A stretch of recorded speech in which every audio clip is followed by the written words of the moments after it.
नमस्कार बच्चों, आज हम करेंगे हिंदी निबंध का उद्भव एवं विकास। तो हिंदी निबंध का उद्भव एवं विकास करने से पहले हम जानते हैं कि हिंदी निबंध से क्या तात्पर्य है।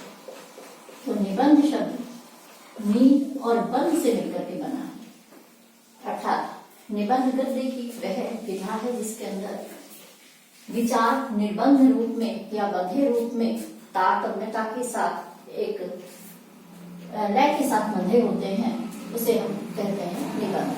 हिंदी में निबंधों का आरंभ कब से होता है, तो इस संबंध में हम कहते हैं कि भारतेंदु युग से ही हिंदी निबंध का आरंभ होता है, क्योंकि निबंध एक गद्य की विधा है और गद्य विधाओं का आरंभ भारतेंदु युग से ही होता है।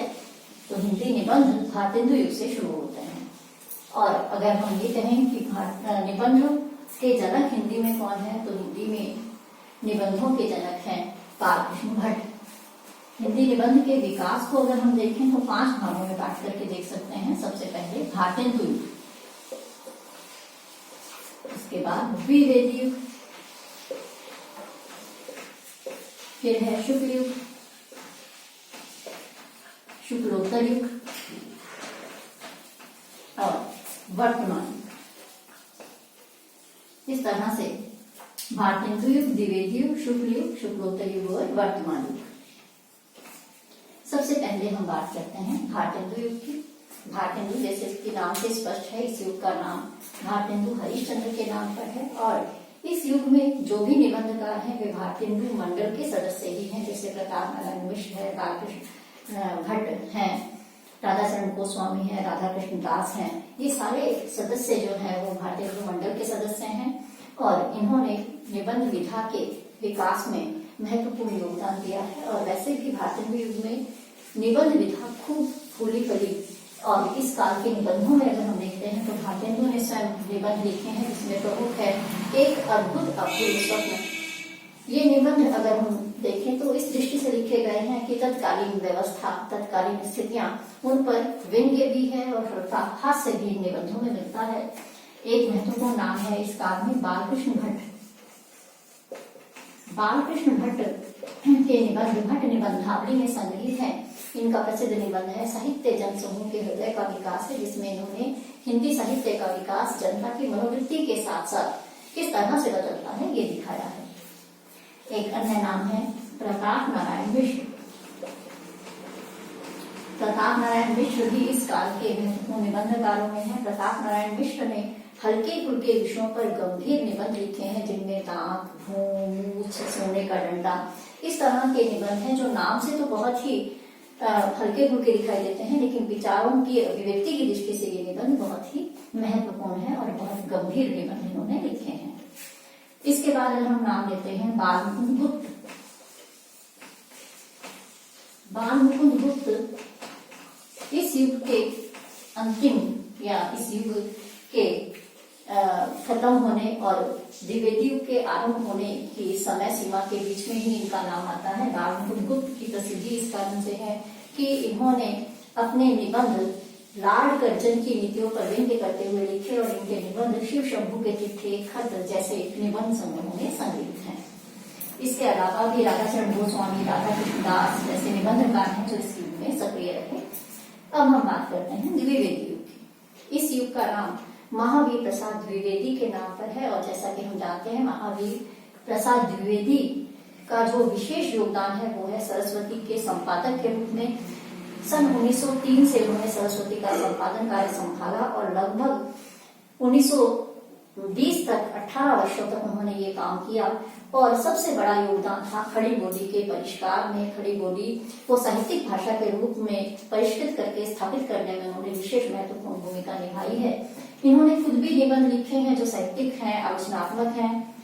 इसके अलावा प्रेरक निबंध भी लिखे हैं जो दूसरों को प्रेरित करते रहे। एक महत्वपूर्ण निबंध का अगर हम नाम लेते हैं कवियों की उर्मिला विषयक उदासीनता। ये एक ऐसा निबंध है जिसने कवियों को प्रेरित किया कि साहित्य में उर्मिला जैसा चरित्र, नारी पात्र जो उपेक्षित हैं, उन पर भी कवियों का ध्यान जाना चाहिए। और कदाचित इसी निबंध से प्रभावित होकर मैथिलीशरण गुप्त ने साकेत जैसा महाकाव्य लिखा। उसके बाद यशोधरा, बिंबाला जैसे उन्होंने काव्य लिखे हैं। इसी युग में अगर हम अन्य निबंधकारों का नाम लेते हैं तो उसमें आते हैं श्याम सुंदर दास। श्याम सुंदर दास जी का नाम इसलिए भी महत्वपूर्ण है कि ये सरस्वती के प्रथम संपादक रहे और इन्होंने खुद साहित्यिक ग्रंथों के साथ साथ इन्होंने आलोचनात्मक ग्रंथों की रचना की है और उनके निबंध जो है वो साहित्यिक दृष्टि से विशेष महत्वपूर्ण है। एक अगला नाम है सरदार पूरन सिंह।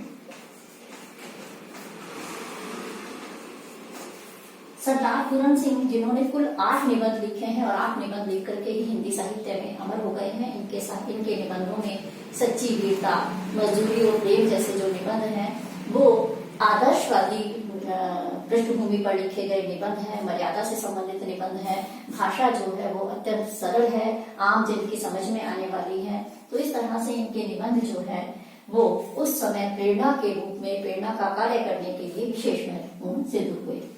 इसी युग में अगर हम नाम लेते हैं चंद्रधर शर्मा गुलेरी का, तो ये नाम भी अपने आप में बहुत महत्वपूर्ण है, चंद्रधर शर्मा गुलेरी।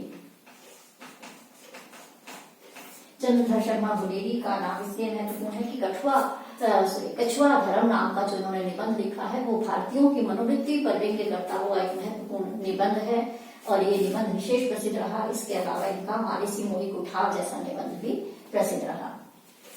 फिर हम नाम लेते हैं मिश्र बंधुओं का।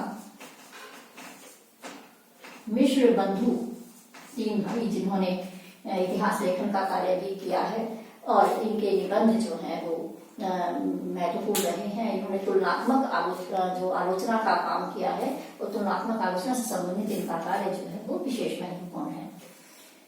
अब हम बात करते हैं शुक्ल जी की। शुक्ल जी का जहां तक प्रश्न है तो जिस प्रकार से प्रसाद जी नाटक सम्राट हैं, प्रेमचंद कथा सम्राट हैं, वैसे ही अगर हम निबंध और आलोचना के क्षेत्र में देखते हैं शुक्ल जी का नाम अपने आप में विशेष महत्वपूर्ण है। चिंतामणि जैसा ग्रंथ निबंध के क्षेत्र में एक मील का पत्थर ग्रंथ है। इस चिंतामणि ग्रंथ में चिंतामणि 4 भागों में है।